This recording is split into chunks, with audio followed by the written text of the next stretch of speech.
Hello everybody and welcome back to my channel. Today we are going to be talking about books that I think encompass the identity of Aphrodite. This is going to be part of a new series that I'm going to be doing, which is recommending books based on the gods and goddesses of the Greek pantheon, which is a special interest of mine. So I can't wait to share these with you, and I have so many plans for the next many videos, and yeah, I'm really excited to talk about these today.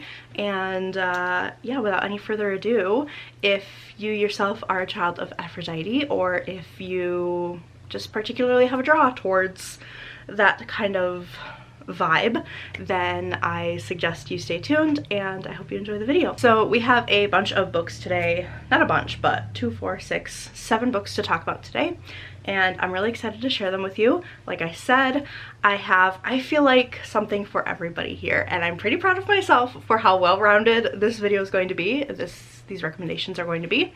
So without any further ado, let's start with, I don't know. Let's start with the contemporary. So we're gonna start, okay, we'll start basic and then get more into it. So the first book I want to recommend is one that everybody's heard about or has seen the movie, and that is The Virgin Suicides by Jeffrey Eugenides. And I read this last year, I think, and I really liked it. I was actually surprised with how much I liked it and how much I think about it regularly. So this is the story of 5 sisters who are like seen as the most beautiful girls in their town, and everybody loves them because they're so beautiful and all this different stuff. But it's told through the perspective of the boys that go to school with them, that know them. And I think that is such a genius idea, because I think the way boys see women is obviously very different than the way we see each other, and I think it's a very unique perspective. Not necessarily unique, but a very uncommon perspective, I would say. And I think it is really neat to get to see the other side and how boys see beauty, and how they only see beauty and they don't see the person that is the beauty. So yeah, I really love this book, highly recommend it. If you've seen the movie and you liked it, then I obviously would suggest the book, but yeah, I just generally recommend this. Okay, the next one I have to recommend is another old-ish one, and that is The Valley of the Dolls, or just Valley of the Dolls. This is actually 50 years old now that I'm looking at it, but I love this book so much. This deals with beauty in Hollywood in the 1960s, and Valley of the Dolls is like a metaphor, I suppose, for, like, valley obviously is California, and dolls refers to pills. So there's like a whole like prescription drug abuse thing going on here, and it follows 3 girls who they start in New York City, but I think they end up going to Hollywood. I cannot remember. But I adore this book. It was so incredibly well done, and it really gets to the depth of beauty, and beauty on the outside versus beauty on the inside, and the extremes that women will go to protect their beauty and to get what they want and to climb the ladder, which that is neither here nor there, neither good nor bad, but it just kind of looks at it. So yeah, really love this one. If you have not read it, it's super easy to read. I know it seems kind of intimidating because it's old and long, but it's super easy to read. It's really fun, and it's like a gossip column. It's just fun. So yeah, very girly, very girly pop, but not like in a healthy way. Okay, the last contemporary I have to recommend is a more modern one, and that is Sirens and Muses. This is kind of a more abstract take on the whole Aphrodite vibe. This deals a lot with class and wealth and money, especially in the art scene. So we have our main character who is going to art school, and it is very much a social like ladder she has to climb, and it talks about like some art being more worthy of other art. And what I really like about this is the romance. Our main character ends up falling in love with another girl at this school, and she becomes her muse of a sort. And I really think that paired with the art school vibe, there's a particular scene I'm actually thinking of in regards to the whole Aphrodite thing, and if you've read it or you do read it, it will make sense, but just trust me if it's the vibe. So yeah, I really love this one. I actually want to do a reread pretty soon, so hopefully I will be able to get to that. But yeah, highly recommend this one. Definitely a fave of mine. The next book I want to talk about is actually a science fiction book, which does not seem like it would fit here, but I could not talk about the deity of love and beauty without talking about this book, and that is This Is How You Lose the Time War. This is by Amal El-Motar and Max Gladstone. Another one of my all-time favorites. And you might be thinking to yourself, why is there a sci-fi book in my Aphrodite video? The vibe's not really there. But trust me, the vibe is there. This is told in letters between two characters. It's set in the future. There is a time war going on. They are two lovers separated by time and space. They're writing letters to each other. And I particularly wanted to include this one because not only is it so romantic and so beautiful, I took part of my wedding vows from this book. So I feel like that tells you everything you need to know.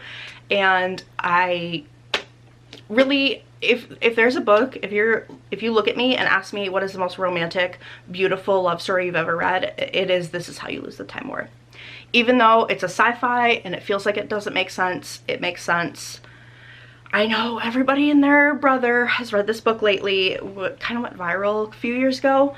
But if you haven't, you need to, because it is so romantic and beautiful, and it will make you cry tears of love and passion. So the next few books I have are either classics or I have one nonfiction. So let's talk about the nonfiction first, I guess. And this is one I finished just the other day, but obviously I had to include it in this, and that is All About Love by Bell Hooks. This is a nonfiction, kind of a bunch of essays about love and how Bell Hooks views love and how love can, to make it kind of corny, change the world.